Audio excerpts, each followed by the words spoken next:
Hi friends, ഞാൻ ഇന്ന് പറയാൻ പോകുന്നത് നൂറുസ്വാമി എന്ന മൂവിയുടെ കഥയാണ്. കഥയിലേക്ക് പോകുന്നതിന് മുൻപ് വീഡിയോ ഇഷ്ടപ്പെട്ടാൽ ഒന്ന് ലൈക്ക് ചെയ്ത് എന്റെ ചാനലിനെ സപ്പോർട്ട് ചെയ്യാൻ മറക്കരുത്. സിനിമ തുടങ്ങുന്നത് തന്നെ സെൽവി എന്ന സ്ത്രീയെ കാണിച്ചുകൊണ്ടാണ്. എന്തോ വലിയൊരു പ്രശ്നത്തിൽ അകപ്പെട്ടതുപോലെയാണ് അവളുടെ പെരുമാറ്റം. ടെൻഷനിലിരിക്കുന്ന സെൽവിയുടെ ഫോണിലേക്ക് തുടർച്ചയായി മക്കളുടെ കോളുകൾ വരുന്നുണ്ടെങ്കിലും അവൾ അതൊന്നും അറ്റൻഡ് ചെയ്യുന്നില്ല.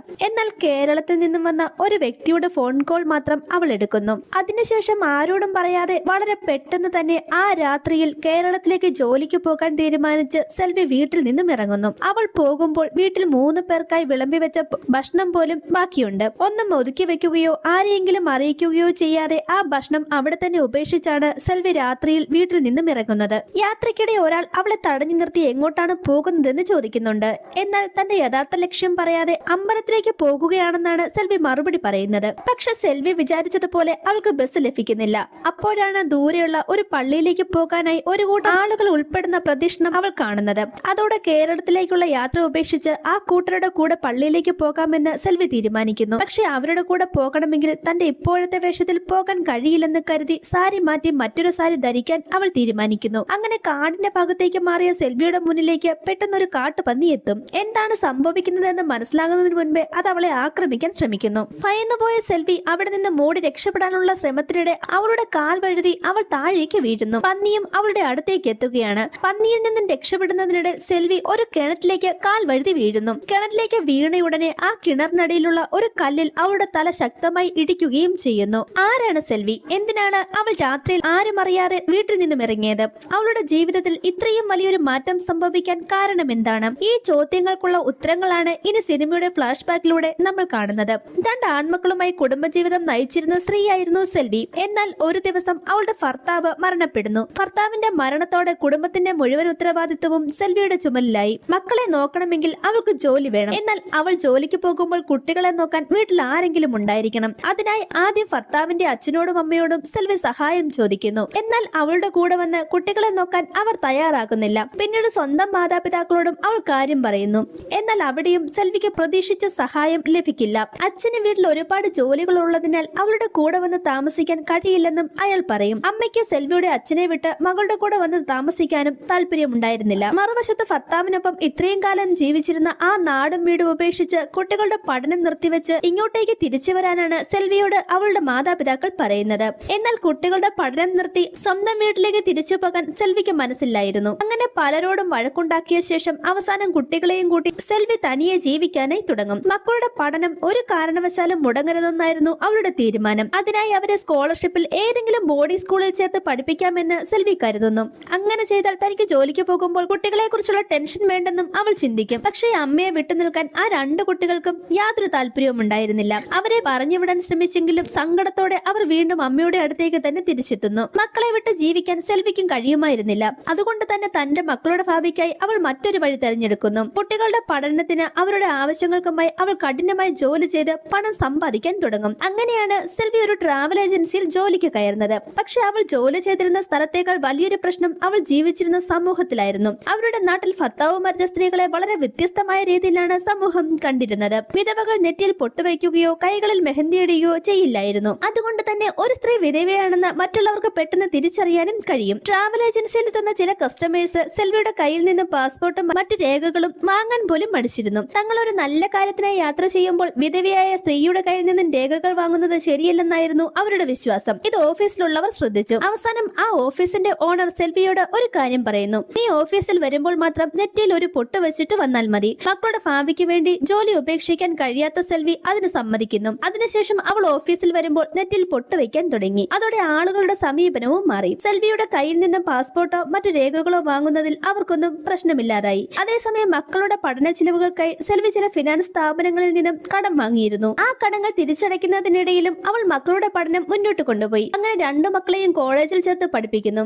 ഇരുവരും ഹോസ്റ്റലിലാണ് താമസിച്ചിരുന്നത്. മക്കളെ ഹോസ്റ്റലിലാക്കിയ ശേഷം സെൽവി ഒറ്റയ്ക്ക് വീട്ടിലേക്ക് മടങ്ങുന്നു. മക്കൾ വീട്ടിലില്ലാത്ത ദിവസങ്ങളിൽ അവളുടെ ജീവിതം തീർത്തും ഏകാന്തമായിരുന്നു. ഒറ്റയ്ക്ക് ഭക്ഷണം പാകം ചെയ്ത് കഴിക്കാൻ പോലും അവൾക്ക് താല്പര്യമില്ല. പലപ്പോഴും ഒരു കട്ടൻ ചായ ഉണ്ടാക്കി കുടിച്ചാണ് അവൾ സമയം കഴിച്ചിരുന്നത്. മക്കൾ വീട്ടിലേക്ക് വരുമ്പോഴാണ് സെൽവിയുടെ വീട്ടിൽ ശരിക്കും ഒരു സന്തോഷം ഉണ്ടാകുക. അവർ വരുമ്പോൾ മാത്രമാണ് അവൾ നല്ല ഭക്ഷണം ഉണ്ടാക്കി കഴിക്കുന്നത് തന്നെ. ദിവസങ്ങൾ കഴിയും തോറും ഏകാന്തത അവളെ കൂടുതൽ ബാധിക്കുന്നു. വീട്ടിൽ മറ്റാരും സംസാരിക്കാനില്ലാത്തതിനാൽ ആയതിനാൽ മുകളിലൂടെ കറങ്ങിക്കൊണ്ടിരിക്കുന്ന ഫാനിനോട് പോലും സെൽവി സംസാരിക്കാൻ തുടങ്ങുന്നു. എന്നാൽ മക്കൾ അറിയാത്ത മറ്റൊരു പ്രശ്നം കൂടി അവളുടെ ജീവിതത്തിലുണ്ടായിരുന്നു. ഭർത്താവ് മരിച്ച സ്ത്രീ എന്ന നിലയിൽ ആ നാട്ടിലെ ചില പുരുഷന്മാർ സെൽവിയെ വളരെ മോശമായ രീതിയിലാണ് സമീപിച്ചിരുന്നത്. പല രാത്രികളിലും ആളുകൾ അവളുടെ വീട്ടിലെത്തി വാതിലിൽ മുട്ടിയിട്ടുണ്ട്. എന്നാൽ അവരെയെല്ലാം ഒഴിവാക്കി വളരെ പേടിയോടെയായിരുന്നു സെൽവി ആ വീട്ടിൽ കഴിഞ്ഞിരുന്നത്. എന്നാൽ ഇതൊന്നും സെൽവി തന്റെ മക്കളോട് പറഞ്ഞിട്ടുമില്ല. അവർ ഇതൊന്നും അറിയരുതെന്ന് അവൾ ആഗ്രഹിച്ചു. അതുകൊണ്ട് സ്വന്തം ഭയവും വേദനയും അവൾ ഉള്ളിൽ തന്നെ ഒതുക്കി. മക്കൾ കോളേജിലേക്ക് പോയി ഹോസ്റ്റലിലേക്ക് മാറിയതോടെ സെൽവിക്ക് നേരെയുള്ള ഈ ശല്യങ്ങളും കൂടിക്കൊണ്ടിരുന്നു. പല രാത്രികളിലും ഭയന്നുകൊണ്ടാണ് അവൾ ഉറങ്ങിയിരുന്നത്. ഇതിനിടയിൽ സെൽവിയുടെ സഹോദരന് മറ്റൊരു ആഗ്രഹമുണ്ടായിരുന്നു. തന്റെ മകളെ സെൽവിയുടെ രണ്ടാൺമക്കളിൽ ഒരാളെ കൊണ്ട് വിവാഹം കഴിപ്പിക്കണമെന്നായിരുന്നു അയാളുടെ ആഗ്രഹം. എന്നാൽ ആ പെൺകുട്ടി അപ്പോഴും സ്കൂളിൽ പഠിക്കുന്ന പ്രായത്തിലായിരുന്നു. സെൽവിയുടെ രണ്ട് മക്കൾക്കും ഈ വിവാഹത്തിന് താല്പര്യമില്ലായിരുന്നു. അങ്ങനെയിരിക്കെ ഒരു ദിവസം വിധവാ പെൻഷന്റെ ആവശ്യത്തിനായി പുറത്തുപോയി തിരിച്ചു വരുന്ന സെൽവിയെ നാട്ടിലെ പെരുമാൾ എന്നയാൾ കാണുന്നുണ്ട്. നീ എവിടെ പോയിട്ട് വരികയാണെന്ന് പെരുമാൾ അവളോട് ചോദിക്കും. വിധവാ പെൻഷൻ അപ്ലൈ ചെയ്യാൻ പോയതാണെന്ന് സെൽവി മറുപടി നൽകുന്നു. അത് കേട്ട പെരുമാൾ അവളെ പരിഹസിക്കാൻ തുടങ്ങും. എന്തായാലും മരിക്കുന്നത് വരെ വിധവാ പെൻഷൻ വാങ്ങാമല്ലോ എന്ന തരത്തിലാണ് അയാൾ സംസാരിക്കുന്നത്. പക്ഷെ ഇത്തവണ സെൽവി മിണ്ടാതിരുന്നില്ല. തനിക്ക് മരിക്കുന്നത് വരെ വിധവയായി ജീവിക്കണമെന്ന് നിർബന്ധമുണ്ടോ എന്നാണ് അവൾ തിരിച്ചു ചോദിക്കുന്നത്.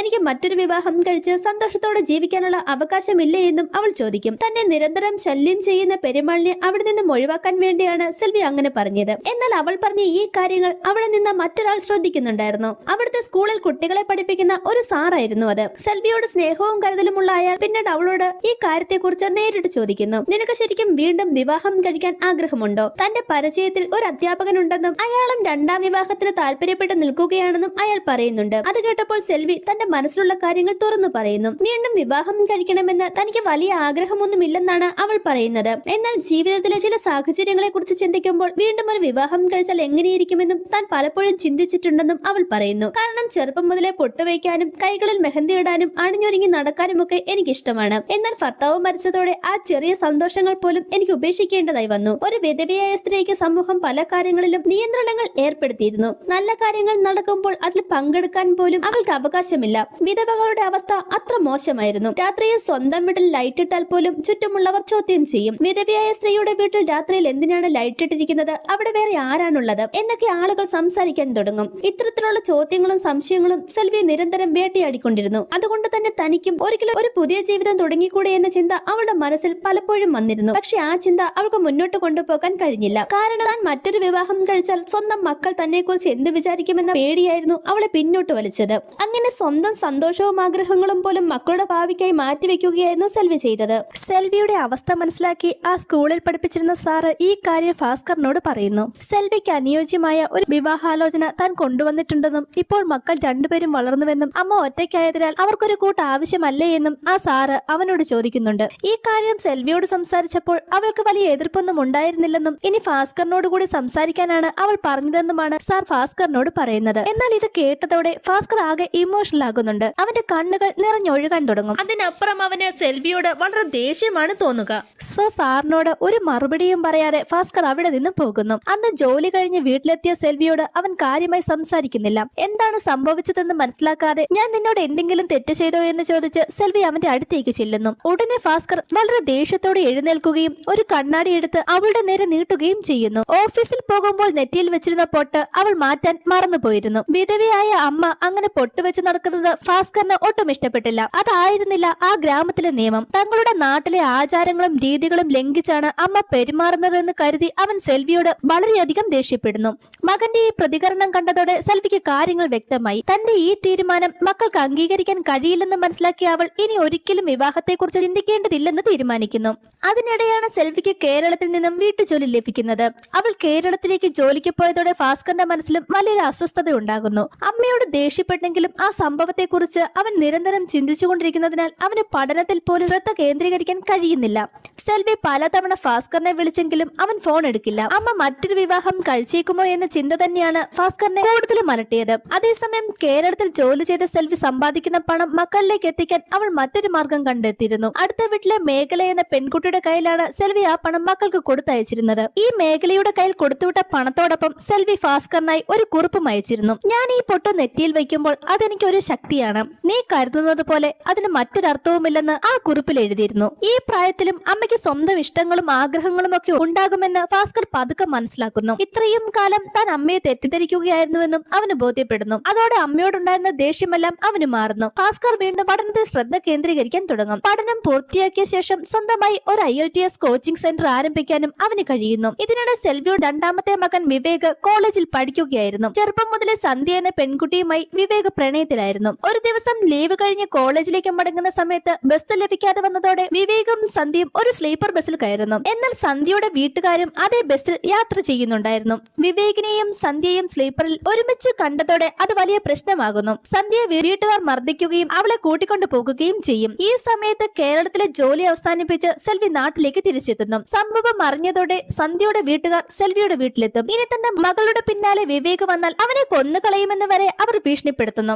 കാര്യങ്ങൾ മനസ്സിലാക്കാൻ സെൽവി വിവേകിനോട് സംസാരിക്കും. ചെറുപ്പം മുതലേ ഞങ്ങൾ പരസ്പരം ഇഷ്ടപ്പെടുന്നവരാണെന്ന് വിവേക് അവളോട് തുറന്ന് സമ്മതിക്കുന്നു. ഇതേസമയം ഭാസ്കറിനും അമ്മയോടുള്ള സമീപനത്തിൽ വലിയൊരു മാറ്റം വന്നിരുന്നു. ഒരു ദിവസം അവൻ സെൽവിയെ വിളിച്ച് ഭക്ഷണം കഴിച്ചോ എന്ന് ചോദിക്കും. അമ്മ ഒറ്റയ്ക്കായിരിക്കുമ്പോൾ ഒരു കട്ടൻ ചായ മാത്രം കുടിച്ച് ദിവസം കഴിച്ചുകൂട്ടുന്ന കാര്യം ഭാസ്കറിന് അറിയാമായിരുന്നു. അന്ന് വിവേക് വീട്ടിലുണ്ടായിരുന്നതിനാൽ എന്തെങ്കിലും നല്ല കറികൾ ഉണ്ടാക്കി ഭക്ഷണം കഴിക്കണമെന്ന് സെൽവി ഭാസ്കറിനോട് പറയുന്നു. അമ്മയുടെ ഒറ്റപ്പെട്ട ജീവിതം എത്രത്തോളം ബുദ്ധിമുട്ടുള്ളതാണെന്ന് ഭാസ്കർ ഇപ്പോൾ ശരിക്കും മനസ്സിലാക്കിയിരുന്നു. അതുകൊണ്ട് തന്നെ അവൻ അമ്മയോട് ഒരു ചോദ്യം ചോദിക്കും. അമ്മയ്ക്ക് ഇനിയും ഒരു വിവാഹം കഴിക്കാൻ താല്പര്യമുണ്ടോ? ഇത് കേട്ട സെൽവി വളരെ ഷോക്ക്ഡ് ആകും. വർഷങ്ങൾക്ക് മുൻപ് ഇതേ കാര്യം താൻ മകനോട് പറഞ്ഞപ്പോൾ അവൻ ദേഷ്യപ്പെട്ടിരുന്നു. എന്നാൽ ഇപ്പോൾ അതേ മകൻ തന്നെയാണ് അമ്മയോട് വീണ്ടും വിവാഹത്തെ കുറിച്ച് ചോദിക്കുന്നത്. തനിക്കിപ്പോൾ 43 വയസ്സായെന്നും മുടിയൊക്കെ നരച്ചു തുടങ്ങിയെന്നും ഈ പ്രായത്തിൽ ഇനി വിവാഹം കഴിച്ചാൽ ആളുകൾ എന്തൊക്കെ പറയുമെന്നുമാണ് സെൽവി പറയുന്നത്. പക്ഷെ അതൊന്നും ആലോചിച്ച് വിഷമിക്കേണ്ടെന്നാണ് ഭാസ്കർ അമ്മയോട് പറയുക. ഇതിനിടെ വിവേകും ഒരു തീരുമാനത്തിലെത്തുന്നു. താൻ സ്നേഹിക്കുന്ന സന്ധ്യയെ വിവാഹം കഴിക്കുന്നതിന് മുൻപ് ഭാസ്കറിന് വിവാഹം നടത്തണമെന്നായിരുന്നു അവന്റെ നിലപാട്.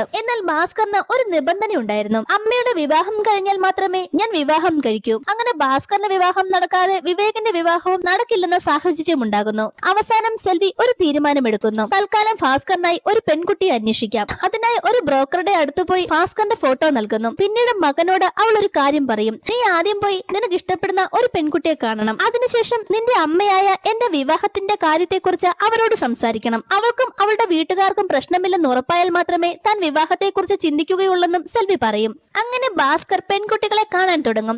അതിനിടയിൽ അവൻ വന്ദന എന്ന പെൺകുട്ടിയെ കാണാൻ പോകുന്നു. പക്ഷെ വന്ദനയുടെ വീട്ടിലെത്തിയപ്പോൾ ഭാസ്കർ അല്പം അമ്പരന്ന് പോകുന്നു. അവളുടെ മാതാപിതാക്കൾ യൂട്യൂബേഴ്സ് ആണ്. ഭാസ്കർ വീട്ടിലെത്തിയ ഉടനെ ആദ്യത്തെ പെണ്ണ് കാണൽ എന്നൊക്കെ പറഞ്ഞ് അവർ വീഡിയോ എടുക്കാൻ തുടങ്ങും. വന്ദനയ്ക്ക് ഇതൊന്നും അത്ര ഇഷ്ടമായിരുന്നില്ല. ഓരോ തവണയും ഓരോ പയ്യന്മാരെ കാണുകയും അവരോട് സംസാരിക്കുകയും ചെയ്യേണ്ടി വരുന്നതിനാൽ താൻ മടുത്തുവെന്നും അവൾ ഭാസ്കറിനോട് പറയുന്നു. അപ്പോഴാണ് ഭാസ്കർ തന്റെ അമ്മയുടെ കാര്യം വന്ദനയോട് പറയുന്നത്. അവിടെ വെച്ച് ഇരുവരും ഒരു ധാരണയിലെത്തും. വന്ദന തന്റെ വീട്ടുകാരോട് ഭാസ്കറിനെ ഇഷ്ടപ്പെട്ടുവെന്ന് പറയണം. അതുപോലെ ഭാസ്കറും തന്റെ അമ്മയോട് വന്ദനയെ ഇഷ്ടപ്പെട്ടുവെന്ന് പറയും. അങ്ങനെ ചെയ്താൽ വന്ദനയെ ഇനി അവളുടെ വീട്ടുകാർ ഓരോ പയ്യന്മാരെയും കാണിച്ച് ബുദ്ധിമുട്ടിക്കില്ല. അതോടൊപ്പം ഭാസ്കറിന്റെ അമ്മയുടെ വിവാഹവും വേഗത്തിൽ നടത്താൻ സാധിക്കും. വന്ദന ഇതിന് സമ്മതിക്കുന്നു. പക്ഷെ അവൾക്ക് ഒരു സംശയമുണ്ടായിരുന്നു. ആദ്യം അമ്മയുടെ വിവാഹത്തെ എതിർത്തിരുന്ന ഭാസ്കർ ഇപ്പോൾ എന്തുകൊണ്ടാണ് അമ്മയെ വിവാഹം കഴിപ്പിക്കാൻ ഇത്രയും താല്പര്യം കാണിക്കുന്നതെന്ന് അവൾ അവനോട് ചോദിക്കും. അപ്പോഴാണ് ഭാസ്കർ ഇതിന് പിന്നിലെ യഥാർത്ഥ കാരണം പറയുന്നത്. ആദ്യം അമ്മയുടെ വിവാഹത്തെ താൻ എതിർത്തിരുന്നുവെന്നും അവൻ സമ്മതിക്കുന്നു. പിന്നീട് ജോലി സംബന്ധമായി കോയമ്പത്തൂരിൽ എത്തിയപ്പോൾ കുറച്ചു കാലത്തേക്ക് അമ്മയെയും അവനോടൊപ്പം അവിടെ താമസിപ്പിച്ചിരുന്നു. അവിടെ വെച്ചാണ് അമ്മയുടെ ജീവിതം അവൻ അടുത്തു നിന്ന് കാണുന്നത്. പകൽ മുഴുവൻ അമ്മ ഒറ്റയ്ക്ക് വീട്ടുജോലികൾ ചെയ്തുകൊണ്ടിരിക്കും. സംസാരിക്കാൻ പോലും ആരും ഉണ്ടായിരുന്നില്ല. അതിനാൽ വീട്ടിൽ വന്നിരുന്ന പൂച്ചക്കുട്ടിയോടും അവിടെ ഉണ്ടായിരുന്ന ഫാനിനോടുമൊക്കെയാണ് അമ്മ സംസാരിച്ചിരുന്നത്. അപ്പോഴാണ് ഭാസ്കർ ആ കാര്യം വ്യക്തമായി മനസ്സിലാക്കുന്നത്. അമ്മയുടെ ഏറ്റവും വലിയ പ്രശ്നം ഏകാന്തതയാണ്. താൻ ഇത്രയും കാലം അമ്മയുടെ ജീവിതത്തെ തെറ്റായി കണ്ടിരുന്നുവെന്നും അമ്മയ്ക്കൊരു കൂട്ടും ഒരു പുതിയ ജീവിതവും ആവശ്യമാണെന്ന് അങ്ങനെയാണ് ഞാൻ തിരിച്ചറിഞ്ഞതെന്നും ഭാസ്കർ അവളോട് പറയുന്നു. എന്നാൽ അമ്മയുടെ കല്യാണക്കാര്യം വിവേക് അറിയുമ്പോൾ അവൻ അത് എതിർക്കുന്നു. തങ്ങൾ രണ്ടുപേരും വിവാഹം കഴിക്കേണ്ട പ്രായത്തിലാണ്. ഈ സമയത്ത് അമ്മയെ വീണ്ടും വിവാഹം കഴിപ്പിച്ചാൽ അത് സമൂഹത്തിൽ വലിയ ചർച്ചയാകുമെന്നും അതിന്റെ പേരിൽ നമ്മുടെ വിവാഹത്തിന് വരെ പ്രശ്നങ്ങൾ ഉണ്ടാകുമെന്നും വിവേക് പറയുന്നു. ഇതിനെ ചൊല്ലി സഹോദരങ്ങൾ തമ്മിൽ വാക്കുതർക്കം ഉണ്ടാവുകയും അവർ തമ്മിൽ ചെറിയ രീതിയിൽ അങ്ങോട്ടും ഇങ്ങോട്ടും തല്ലുണ്ടാകുകയും ചെയ്യുന്നുണ്ട്. എന്നാൽ ഭാസ്കർ തന്റെ തീരുമാനത്തിൽ ഉറച്ചു നിൽക്കുകയാണ്.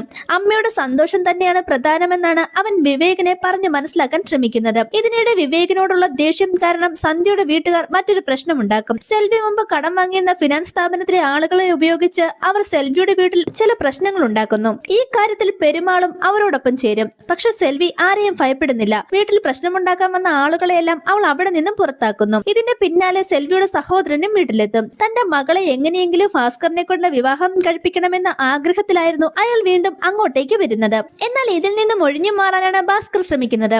അങ്ങനെ ഒരു വശത്ത് അമ്മയുടെ വിവാഹം, മറുവശത്ത് തന്റെ വിവാഹം, അതിനിടയിൽ വിവേകിന്റെയും സന്ധ്യയുടെയും പ്രണയം, സെൽവിയുടെയും മക്കളുടെയും ജീവിതം അങ്ങനെ കൂടുതൽ സങ്കീർണമായിരിക്കുന്നു. ഭാസ്കറിന് അവളെ വിവാഹം കഴിക്കാൻ കഴിയില്ലെങ്കിൽ വിവേകിനെ കൊണ്ടെങ്കിലും തന്റെ മകളെ വിവാഹം കഴിപ്പിക്കാനാണ് സെൽവിയുടെ സഹോദരൻ പറയുന്നത്. എന്നാൽ സ്കൂളിൽ പഠിക്കുന്ന പ്രായമുള്ള ഒരു പെൺകുട്ടിയെ ഇത്ര പെട്ടെന്ന് വിവാഹം കഴിപ്പിക്കേണ്ട ആവശ്യം എന്താണെന്നാണ് സെൽവിയും മക്കളും ചോദിക്കുക. പക്ഷെ അവരുടെ വാക്കുകൾക്ക് അയാൾ ഒരു വിലയും കൊടുക്കുന്നില്ല. അവരുടെ നാട്ടിൽ പെൺകുട്ടികൾക്ക് 18 വയസ്സ് കഴിഞ്ഞാൽ അധികം വൈകാതെ വിവാഹം കഴിപ്പിക്കുന്നതാണ് പതിവെന്നും അതുകൊണ്ടാണ് തന്റെ മകളെയും വിവാഹം കഴിപ്പിക്കാൻ തീരുമാനിച്ചതെന്നും അയാൾ പറയുന്നു. ഇതിനിടെ സന്ധ്യയും വിവേകും അവരുടെ വിവാഹത്തെക്കുറിച്ച് സംസാരിക്കുകയാണ്. എന്നാൽ അമ്മയുടെ വിവാഹം നടക്കാതെ തന്റെ വിവാഹം നടക്കില്ലെന്ന് വിവേക് വ്യക്തമാക്കിയതോടെ സന്ധ്യയ്ക്കും ദേഷ്യം വരുന്നു. ഇതിന്റെ പേരിൽ വിവേകും സന്ധ്യയും തമ്മിൽ വലിയ വാക്കുതർക്കമുണ്ടാകും. ഈ തർക്കത്തിന് കാരണം താനാണെന്ന് മനസ്സിലാക്കിയ സെൽവി തനിക്ക് വിവാഹം വേണ്ടെന്ന് തന്നെ ഭാസ്കറിനോട് പറയുന്നു. ആ ദേഷ്യത്തിൽ ഭാസ്കറും വന്ദനയും താനും തമ്മിൽ ഒരു ധാരണ മാത്രമാണ് ഉണ്ടായിരുന്നതെന്നും യഥാർത്ഥത്തിൽ ഇരുവരും വിവാഹം കഴിക്കാൻ തീരുമാനിച്ചിട്ടില്ലെന്നുമുള്ള സത്യം അമ്മയോട് പറയും. അമ്മയുടെ വിവാഹം നടക്കാതെ എന്റെ വിവാഹവും നടക്കില്ലെന്നും ഭാസ്കർ അവളോട് പറയുന്നു. ഇതെല്ലാം കേട്ടതോടെ സെൽവി ആകെ തകർന്നു പോകുന്നു. താൻ കാരണം തന്റെ 2 മക്കളുടെയും ജീവിതം പ്രശ്നത്തിലാകുമോ എന്ന ചിന്തയാണ് അവളെ അലട്ടുന്നത്. അന്ന് രാത്രി ഭാസ്കറും വിവേകും അമ്മയോട് സംസാരിക്കും. അമ്മയുടെ വിവാഹത്തിന് ഞങ്ങൾ 2 പേരും സമ്മതിച്ചു കഴിഞ്ഞു. പിന്നെ അമ്മ എന്തിനാണ് ഇത്രയും ഭയപ്പെടുന്നതെന്ന് അവർ ചോദിക്കും. എന്നാൽ സെൽവി ആകട്ടെ അമ്മനും മില്ലിനും അടുക്കാത്ത അവസ്ഥയാണ്.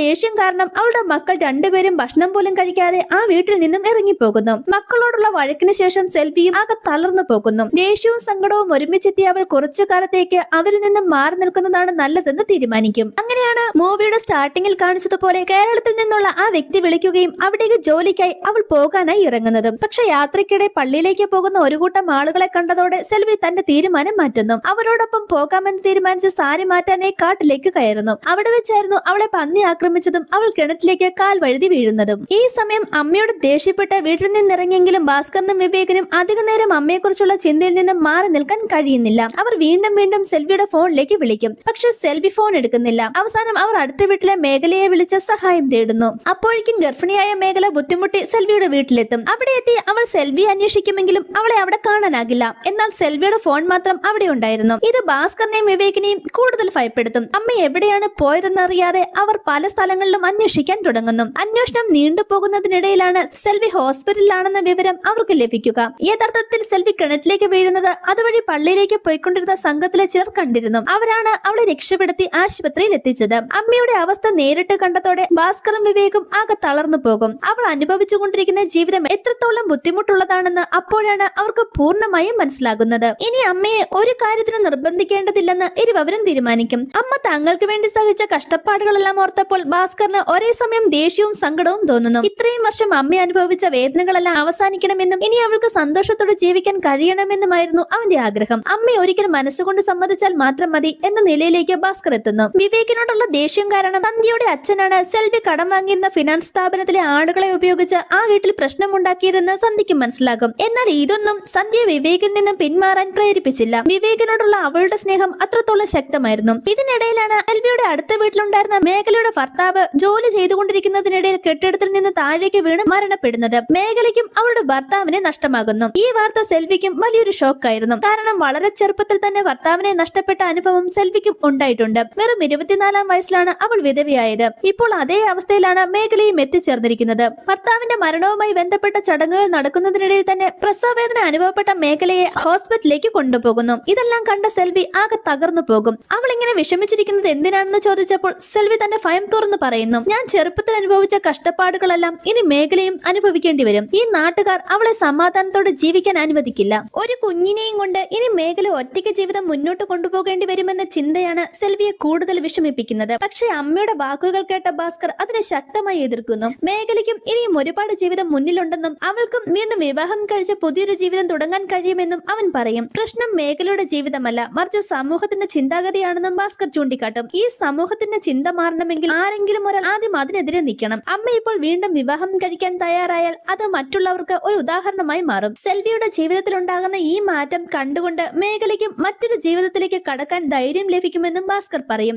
അതുകൊണ്ട് തന്നെ ഇത് സെൽവിയുടെ മാത്രം കാര്യമല്ലെന്നും ഒരുപാട് സ്ത്രീകൾക്ക് ഒരു പുതിയ തുടക്കത്തിന് വഴിയൊരുക്കുന്ന തീരുമാനമാണെന്നും അവൻ അമ്മയെ പറഞ്ഞു മനസ്സിലാക്കാൻ ശ്രമിക്കുന്നു. ഭാസ്കർ പറഞ്ഞ കാര്യങ്ങളെല്ലാം ആലോചിച്ചപ്പോൾ സെൽവിക്കും അവൻ പറയുന്നത് ശരിയാണെന്ന് തോന്നും. ഇത്തരം സാഹചര്യങ്ങളെ മറികടന്ന് ആരെങ്കിലും ഒരാൾ മുന്നോട്ട് വന്നാലേ മറ്റുള്ളവർക്കും അതിൽ നിന്നും പ്രചോദനം ലഭിക്കും. അവസാനം സെൽവി വീണ്ടും വിവാഹം കഴിക്കാൻ സമ്മതിക്കുന്നു. ഈ തീരുമാനം കേട്ടതോടെ ഭാസ്കറും വിവേകും ഒരുപാട് സന്തോഷിക്കും. അമ്മയ്ക്കായി അനുയോജ്യനായ ഒരാളെ കണ്ടെത്താനുള്ള ശ്രമങ്ങൾ ഇരുവരും ആരംഭിക്കുന്നു. അതിനായി ഒരു വിവാഹ ബ്രോക്കറെ സമീപിച്ച് ഭാസ്കർ സെൽവിയുടെ ഫോട്ടോ നൽകും. പക്ഷേ ഈ കാര്യം ഇപ്പോൾ മറ്റാരും അറിയരുതെന്നും അവൻ പ്രത്യേകം പറയുന്നു. കാരണം നാട്ടുകാർ അറിഞ്ഞാൽ വീണ്ടും പല പ്രശ്നങ്ങളും ഉണ്ടാകുമെന്ന് അവൻ അറിയാമായിരുന്നു. സെൽവിയുടെ സ്വന്തം ബന്ധുക്കളെ പോലും ഇപ്പോൾ ഈ വിവാഹാലോചനയെ കുറിച്ച് അറിയിക്കുന്നില്ല. അങ്ങനെ പല വിവാഹാലോചനകളും വരുന്നു. പക്ഷെ കാണുന്ന പലരെയും സെൽവിക്ക് ഇഷ്ടപ്പെടില്ല, ചിലരെ ഭാസ്കറിനും ഇഷ്ടപ്പെടില്ല.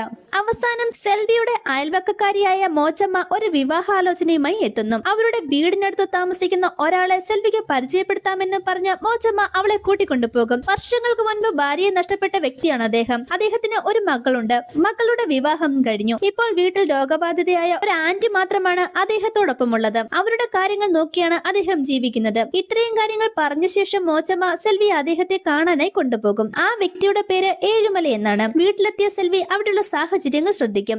ഈ സമയത്താണ് ഏഴുമല അങ്ങോട്ട് കയറി വരുന്നത്. അയാളെ കണ്ടതും അവൾക്ക് അയാളെ ഇഷ്ടമാകും. അതുപോലെ തന്നെ അയാൾക്കും സെൽവിയെ ഇഷ്ടമാകുന്നു. ഭാര്യയുടെ മരണശേഷം കുറച്ചു കാലം അദ്ദേഹം ഒറ്റയ്ക്കായിരുന്നു. ഇപ്പോൾ വീട്ടിലുള്ള അയാളുടെ പെരിയമ്മയെ നോക്കിക്കൊണ്ടാണ് അദ്ദേഹം ജീവിതം മുന്നോട്ട് കൊണ്ടുപോകുന്നത്. ഏഴുമല ചെയ്യുന്ന ജോലിയെ സംബന്ധിച്ചും സെൽവി അയാളോട് സംസാരിച്ച് മനസ്സിലാക്കും. ഇരുവരും ഒരുപാട് കാര്യങ്ങൾ സംസാരിക്കുന്നു. സംസാരിച്ചു കൊണ്ടിരിക്കുമ്പോൾ തന്നെ ഏഴുമലയുടെ സ്വഭാവം സെൽവിക്ക് ഇഷ്ടപ്പെടാൻ തുടങ്ങും. അദ്ദേഹം നല്ലൊരു മനുഷ്യനാണെന്ന് അവൾക്ക് തോന്നുന്നു. വിവാഹം കഴിഞ്ഞാലും തന്റെ പെരിയമ്മയുടെ കാര്യങ്ങളിൽ സെൽവി വിഷമിക്കേണ്ടതില്ലെന്നും അവരെ നോക്കേണ്ട മുഴുവൻ ഉത്തരവാദിത്വവും താൻ തന്നെ ഏറ്റെടുക്കുമെന്നുമാണ് ഏഴുമല പറയുന്നത്. ഏഴുമലയുടെ പെരിയമ്മ തളർന്നു കിടക്കുകയാണ്. അവരെ കുളിപ്പിക്കുന്നത് മുതൽ അവർക്ക് ആവശ്യമായ എല്ലാ കാര്യങ്ങളും താൻ തന്നെ ചെയ്തു കൊള്ളാമെന്നും അതിനെക്കുറിച്ച് ഓർത്ത് സെൽവി ഒരിക്കലും ടെൻഷൻ അടിക്കേണ്ടതില്ലെന്നുമാണ് ഏഴുമല പറയുക. ഏഴുമലയുടെ സ്വഭാവവും ജീവിതത്തെക്കുറിച്ചുള്ള കാഴ്ചപ്പാടുകളും സെൽവിക്ക് ഇഷ്ടപ്പെടുന്നു. സെൽവിയുടെ ജീവിതത്തിൽ വീണ്ടും ഒരു സന്തോഷം കടന്നു വരികയാണ്. ഏഴുമലയോടുള്ള ഇഷ്ടം അവൾ മനസ്സിലാക്കിയതോടെ അദ്ദേഹത്തെ വിവാഹം കഴിക്കുന്നതിൽ തനിക്ക് യാതൊരു എതിർപ്പുമില്ലെന്ന് സെൽവി മക്കളോടും ഏഴുമലയോടും തുറന്നു പറയുന്നു. ഏറെ കാലത്തിന് ശേഷം ജീവിതത്തിൽ ഒരു പുതിയ തുടക്കം ലഭിക്കാൻ പോകുന്നതിന്റെ സന്തോഷത്തിലായിരുന്നു സെൽവി. അങ്ങനെ അധികം വൈകാതെ തന്നെ ഏഴുമല തന്റെ കുടുംബാംഗങ്ങളെയും കൂട്ടി സെൽവിയുടെ വീട്ടിലെത്തും. വിവാഹക്കാര്യം സംസാരിച്ച് ഉറപ്പിക്കുകയായിരുന്നു ലക്ഷ്യം. എന്നാൽ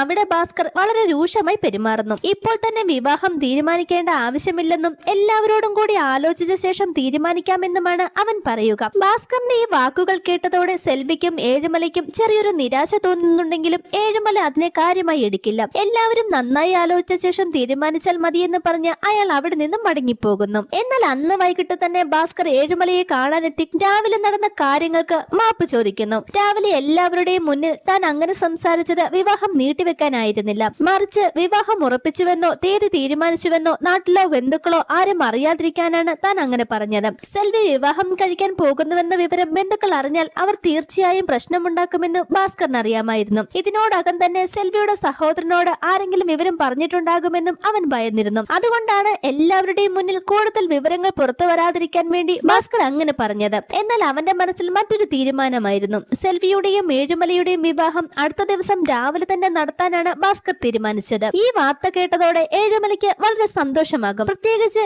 ഏഴുമലയെ ആ നിമിഷം മുതൽ ഭാസ്കർ ഒരു അച്ഛന്റെ സ്ഥാനത്ത് കണ്ട് അയാളെ അച്ഛനെന്ന് വിളിക്കാനും അവൻ തുടങ്ങുന്നു. അതുപോലെ ഏഴുമലയുടെ മകളെയും അവൻ സ്വന്തം സഹോദരിയെ പോലെ സ്നേഹിക്കാൻ തുടങ്ങും. വിവാഹം ആരും അറിയാതെ നടത്തണമെന്നതിനാൽ ഭാസ്കർ അതിനുള്ള ഒരുക്കങ്ങൾ വേഗത്തിൽ ആരംഭിക്കുന്നു. പൂജാരിയെ കണ്ടെത്തി വിവാഹ ചടങ്ങുകൾക്കുള്ള ആവശ്യമായ കാര്യങ്ങളെല്ലാം അവൻ തയ്യാറാക്കും. പക്ഷെ ഭാസ്കർ നടത്തുന്ന ഈ രഹസ്യ ഒരുക്കങ്ങൾ പെരുമാളിന്റെ ശ്രദ്ധയിൽപ്പെടും. എന്താണ് നടക്കുന്നതെന്ന് വ്യക്തമായി അറിയാത്ത പെരുമാൾ ഭാസ്കർ തന്റെ സഹോദരനായ വിവേകിന്റെ വിവാഹത്തിനുള്ള തയ്യാറെടുപ്പുകളാണ് നടത്തുന്നതെന്ന് കരുതുന്നു. വിവേക് സ്നേഹിക്കുന്ന സന്ധ്യയുമായുള്ള അവന്റെ വിവാഹമാണ് നടക്കാൻ പോകുന്നതെന്നാണ് പെരുമാൾ കരുതിയിരുന്നത്. അങ്ങനെ അയാൾ നേരെ സന്ധ്യയുടെ വീട്ടിലെത്തും. എന്നാൽ അവിടെ എത്തുമ്പോഴാണ് പെരുമാളിന്റെ കണക്കുകൂട്ടലുകൾ തെറ്റാണെന്ന് അയാൾക്ക് മനസ്സിലാക്കുക. വിവേകിനൊപ്പം ഒളിച്ചോടി വിവാഹം കഴിക്കാൻ തനിക്ക് യാതൊരു പദ്ധതിയുമില്ലെന്ന് സന്ധ്യ വ്യക്തമാക്കുന്നു. അച്ഛന് സംശയമുണ്ടെങ്കിൽ തന്നെ ഈ വീട്ടിൽ പൂട്ടിയിട്ടോളാനും താൻ വിവേകിനോടൊപ്പം ഒളിച്ചോടി പോകില്ലെന്നും അവൾ പറയും. ഇതോടെ പെരുമാളിന്റെ സംശയം കൂടുതൽ ശക്തമാകുന്നു.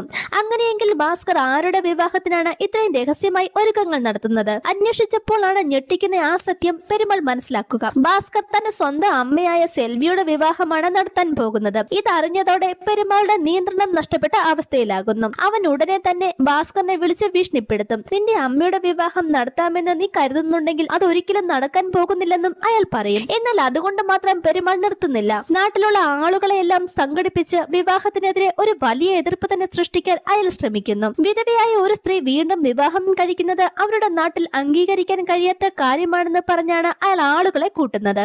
സെൽവി വീണ്ടും വിവാഹം കഴിച്ചാൽ അത് മറ്റു സ്ത്രീകൾക്ക് പ്രചോദനമാകുമെന്നും ഭർത്താവിനോട് ഇഷ്ടമില്ലാത്ത സ്ത്രീകൾ പോലും ഭർത്താവിനെ ഉപേക്ഷിച്ച് രണ്ടാമതൊരു വിവാഹം കഴിക്കാൻ സെൽവിയുടെ വിവാഹം കാരണമാകുമെന്നാണ് പെരുമാൾ പറയുന്നത്. അങ്ങനെ എന്ത് സംഭവിച്ചാലും സെൽവിയുടെ വിവാഹം തടയണമെന്ന തീരുമാനത്തിലാകുന്നു നാട്ടുകാർ. ഇതിനിടയിൽ വിവാഹകാര്യം സെൽവിയുടെ കുടുംബത്തിലും എത്തുന്നു. അവളുടെ സഹോദരനും അമ്മയും സഹോദരന്റെ ഭാര്യയും സെൽവിയുടെ വീട്ടിലെത്തി നടക്കാൻ പോകുന്ന വിവാഹം ഉപേക്ഷിക്കാൻ അവളെ നിർബന്ധിക്കുന്നു. സെൽവി വീണ്ടും വിവാഹം കഴിക്കാൻ തീരുമാനിച്ചതിന് അവളുടെ അമ്മ പോലും അംഗീകരിക്കുന്നില്ല. ഭർത്താവ് മരിച്ചിട്ട് ഇത്രയും വർഷങ്ങൾ കഴിഞ്ഞിട്ടും അവളുടെ ആഗ്രഹങ്ങൾ അവസാനിച്ചില്ലേ എന്നാണ് അമ്മ അവളോട് ചോദിക്കുന്നത്. എന്നാൽ ഈ തവണ സെൽവി മിണ്ടാതിരിക്കില്ല. വർഷങ്ങളായി ഉള്ളിൽ അടക്കി വെച്ചിരുന്ന വേദന മുഴുവൻ അവൾ പുറത്തെടുക്കുന്നു. തന്റെ മക്കളെ നോക്കാൻ സഹായിക്കണമെന്ന് ആവശ്യപ്പെട്ട് ഒരിക്കൽ അമ്മയോട് കൂടെ വന്ന് നിൽക്കാൻ പറഞ്ഞപ്പോൾ സ്വന്തം വീട്ടുകാരെ ഉപേക്ഷിച്ച് വരാൻ കഴിയില്ലെന്നാണ് അമ്മ പറഞ്ഞത്. ഈ കാര്യം സെൽവി അവരെ ഓർമ്മിപ്പിക്കും. അപ്പോൾ അമ്മയ്ക്ക് സ്വന്തം ജീവിതം ഉപേക്ഷിക്കാൻ കഴിയില്ലായിരുന്നെങ്കിൽ ഇത്രയും വർഷങ്ങൾക്ക് ശേഷം തന്റെ ജീവിതം മാത്രം എന്തുകൊണ്ട് അവസാനിപ്പിക്കണമെന്ന് അമ്മ പറയുന്നുവെന്നാണ് സെൽവി ചോദിക്കുന്നത്. സെൽവിയുടെ ഈ ചോദ്യത്തിന് മുന്നിൽ അമ്മയ്ക്കും മറ്റുള്ളവർക്കും പറയാൻ വാക്കുകളില്ലാതാകും. എന്നാൽ സഹോദരന്റെ ദേഷ്യം അതോടെ അവസാനിക്കില്ല. സെൽവി എന്തായാലും വിവാഹം കഴിക്കരുതെന്ന തീരുമാനത്തിലെത്തിയ അവൻ അവളെ കൊല്ലാൻ തയ്യാറാകുന്നു. വീട്ടിൽ കിടന്നിരുന്ന ഒരു ചെറിയ കയർ ഉപയോഗിച്ച് സെൽവിയുടെ കഴുത്ത് ഞെരിച്ച് അയാൾ അവളെ കൊല്ലാൻ ശ്രമിക്കും. അതിലും വലിയ ഞെട്ടിക്കുന്ന കാര്യം എന്താണെന്നാൽ സെൽവിയുടെ അമ്മ പോലും മകന്റെ ഈ ക്രൂരത തടയുന്നില്ല എന്നതാണ്. പുറത്തേക്ക് ശബ്ദം കേൾക്കാതിരിക്കാനായി അവർ വാതിലടച്ചിടുകയും ചെയ്യും. അപ്പോഴാണ് പുറത്തുനിന്ന് ഒരാൾ വാതിൽ മുട്ടുന്നത്. പേടിച്ചുപോയി അവർ ഉടനെ വാതിൽ തുറക്കുന്നു. അപ്പോൾ അവിടെ എത്തിയത് മേഖലയായിരുന്നു. മേഖലയെ കണ്ടതോടെ സെൽവിയുടെ സഹോദരനും അമ്മയും അവളെ കൊല്ലാനുള്ള ശ്രമം ഉപേക്ഷിച്ച് അവിടെ നിന്നും മടങ്ങിപ്പോകുന്നു. കഴുത്ത് ഞെരിച്ചതിന്റെ ആഘാതത്തിൽ അവൾ തീർത്തും അവശ്യായിരുന്നെങ്കിലും അവളുടെ ജീവൻ രക്ഷപ്പെട്ടു. എന്നാൽ സെൽവിയുടെ വിവാഹകാര്യം അറിയുന്ന മേഖലയും വിധവയായ ഒരു സ്ത്രീ വീണ്ടും വിവാഹം കഴിക്കുന്നത് തെറ്റാണെന്നും മക്കളുണ്ടെങ്കിൽ ഇനി അവരുടെ ജീവിതത്തിനായി നമ്മുടെ ജീവിതം മാറ്റിവെക്കണമെന്നുമാണ് മേഖല പറയുന്നത്. ചേച്ചിക്കിനി എന്തിനാണ് വിവാഹം? മക്കളില്ലേ, അവർക്ക് വേണ്ടി ജീവിച്ചാൽ പോരെയെന്നും അവൾ ചോദിക്കുന്നു. എന്നാൽ ഒരു സ്ത്രീക്ക് അമ്മയായിരിക്കുന്നതിനോടൊപ്പം സ്വന്തം ജീവിതം ജീവിക്കാനുള്ള അവകാശമുണ്ടെന്ന് സെൽവി മനസ്സിലാക്കിയിരുന്നു. മേഖലയ്ക്കും സ്വന്തം ജീവിതത്തെക്കുറിച്ച് ചിന്തിക്കാൻ കഴിയണമെങ്കിൽ അതിനാദ്യം താൻ തന്നെ ഒരു മാതൃകയാകണമെന്ന തിരിച്ചറിവിലായിരുന്നു സെൽവി ഉണ്ടായിരുന്നത്. അതേസമയം വിവാഹം തടയാൻ നാട്ടുകാരെല്ലാവരും ഒത്തുചേരും. ഭാസ്കറിനെയും വിവേകിനെയും പോലും അപകടപ്പെടുത്താൻ അവർ ശ്രമിക്കുന്നു. പെരുമാൾ നേരിട്ട് ഏഴുമലയുടെ വീട്ടിലെത്തി അയാളെയും ഭീഷണിപ്പെടുത്തും. പക്ഷെ ഇതൊന്നും ഏഴുമലയെയോ ഭാസ്കറിനെയോ പിന്തിരിപ്പിക്കില്ല. വിവാഹം നടത്താൻ വേണ്ട സാധനങ്ങളെല്ലാം അവർ വാങ്ങിത്തുടങ്ങും. പ്രശ്നം ഉണ്ടാകുമെന്ന് വ്യക്തമായി അറിയാമായിരുന്നിട്ടും അവർ പിന്നോട്ട് പോകില്ല. അവസാനം ഭാസ്കർ പോലീസിന് സഹായം തേടും. വിവാഹം തടയാൻ നാട്ടുകാർ ആക്രമണം നടത്താൻ സാധ്യതയുണ്ടെന്നും തങ്ങൾക്കും കുടുംബത്തിനും സുരക്ഷ വേണമെന്നും അവൻ പോലീസിനോട് ആവശ്യപ്പെടും. എന്നാൽ പോലീസിന്റെ ഭാഗത്തു നിന്നും കാര്യമായ സഹായമൊന്നും ലഭിക്കില്ല. ഇത് തങ്ങളുടെ ഉത്തരവാദിത്തമല്ലെന്നുള്ള രീതിയിലാണ് അവർ പ്രതികരിക്കുന്നത്. ഇതിനിടയിൽ സെൽവിയുടെ സഹോദരൻ തന്നെ കൊല്ലാൻ ശ്രമിച്ച കാര്യം ഭാസ്കറും വിവേകും അറിയുന്നു. എങ്കിലും അവർ ഈ കാര്യം അമ്മയോട് ചോദിക്കില്ല. തന്റെ മക്കൾ എന്തുകൊണ്ടാണ് ഇത്രയും നിശബ്ദരായിരിക്കുന്നതെന്ന് മനസ്സിലാകാതെ സെൽവി വിഷമിക്കുന്നു. അപ്പോഴാണ് അവളുടെ ശ്രദ്ധ വീടിനുള്ളിൽ ഒരുക്കി വെച്ചിരുന്ന സാധനങ്ങളിലേക്ക് പോകുന്നത്. വിവാഹത്തിനുള്ള എല്ലാ തയ്യാറെടുപ്പുകളും പൂർത്തിയായെന്ന് അവൾ മനസ്സിലാക്കും. നാളെ അവളുടെ വിവാഹമാണെന്ന് സെൽവിയോട് പോലും അവളുടെ മക്കൾ പറഞ്ഞിരുന്നില്ല. ഒടുവിൽ മക്കൾ ആ സത്യം അവളോട് പറയുന്നു. ഇത് കേട്ടപ്പോൾ സെൽവിക്ക് സന്തോഷത്തെക്കാൾ വലിയൊരു ആശങ്കയാണ് തോന്നുന്നത്. വിവാഹം കഴിക്കണമെന്ന കാര്യത്തിൽ അവൾക്ക് സംശയമൊന്നുമില്ലായിരുന്നു. പക്ഷെ ഇത്രയും പെട്ടെന്ന് വിവാഹം നടക്കുമെന്നറിഞ്ഞതോടെ മക്കളെ വിട്ടുപോകുന്നതിനെ കുറിച്ചുള്ള ചിന്തകൾ അവളെ വല്ലാതെ അലട്ടാൻ തുടങ്ങും. അടുത്ത ദിവസം മുതൽ താൻ ഏഴുമലയുടെ വീട്ടിലായിരിക്കും. പിന്നീട് മക്കൾ ഇടയ്ക്കിടയ്ക്ക് നാട്ടിലെത്തുമ്പോൾ ഈ വീട്ടിൽ ഒറ്റയ്ക്ക് കഴിയേണ്ടി വരുമോ? അവർക്ക് വേണ്ടി ആരാണ് ഭക്ഷണം പാകം ചെയ്യുക? അവർ വന്നാൽ അമ്മയെ കാണാതെ എങ്ങനെ പോകും? എന്നിങ്ങനെയുള്ള മക്കളെ കുറിച്ചുള്ള ഒരുപാട് ചിന്തകൾ സെൽവിയുടെ മനസ്സിലൂടെ കടന്നു പോകും. ഒടുവിൽ അവൾ പൊട്ടിക്കരയുന്നു.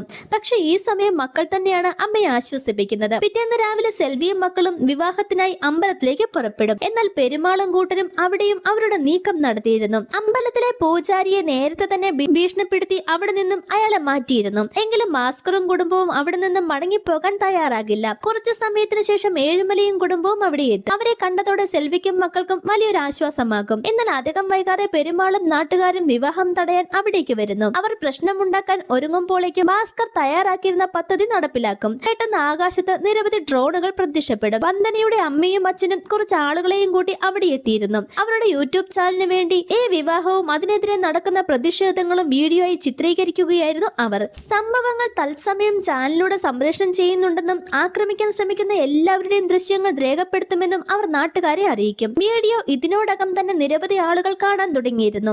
അപ്പോഴാണ് നാട്ടുകാരുടെ മനസ്സിൽ മറ്റൊരു ചിന്ത വരിക. കൊറോണ കാലത്ത് പോലീസുകാർ ഡ്രോണുകൾ ഉപയോഗിച്ച് ആളുകളെ നിരീക്ഷിക്കും സംരക്ഷിക്കുകയും നിയമം ലംഘിക്കുന്നവരെ പിടികൂടുകയും ചെയ്തിരുന്നില്ലേ? അതുപോലെ ഇപ്പോഴും പോലീസ് തങ്ങളെ നിരീക്ഷിക്കുകയാണെന്ന് അവർ തെറ്റിദ്ധരിക്കുന്നു. പേടിച്ചുപോയ പലരും അവിടെ നിന്നും ഓടിപ്പോകും. സംഭവം വീഡിയോയിൽ വൈറലായതോടെ ഒടുവിൽ പോലീസും അവിടെ എത്തുന്നു. ഇതോടെ വിവാഹം തടയാനുള്ള അവസാന ശ്രമവും പരാജയപ്പെടും. എല്ലാ എതിർപ്പുകളെയും മറികടന്ന് ഏഴുമല സെൽവിയുടെ കഴുത്തിൽ താലി കെട്ടുന്നു. അങ്ങനെ വർഷങ്ങളായി സമൂഹം അടിച്ചേൽപ്പിച്ചിരുന്ന വിലക്കുകളെയും ചിന്താഗതികളെയും മറികടന്ന് സെൽവി തന്റെ ജീവിതത്തിന് ഒരു പുതിയ തുടക്കം നൽകുന്നു. അവരെല്ലാവരും ഒരുമിച്ചിരുന്ന് ഒരു കുടുംബമായി ഭക്ഷണം കഴിക്കുന്ന രംഗത്തോടെയാണ് ഈ കഥ അവസാനിക്കുന്നത്. യഥാർത്ഥ ജീവിതത്തിൽ നടന്ന ഒരു സംഭവത്തെ അടിസ്ഥാനമാക്കിയുള്ള കഥയാണ് ഇതെന്ന് കാണിച്ചാണ് ഈ മൂവി അവസാനിക്കുന്നത്. വീണ്ടും മറ്റൊരു കഥയുമായി കാണാം. ടാറ്റ.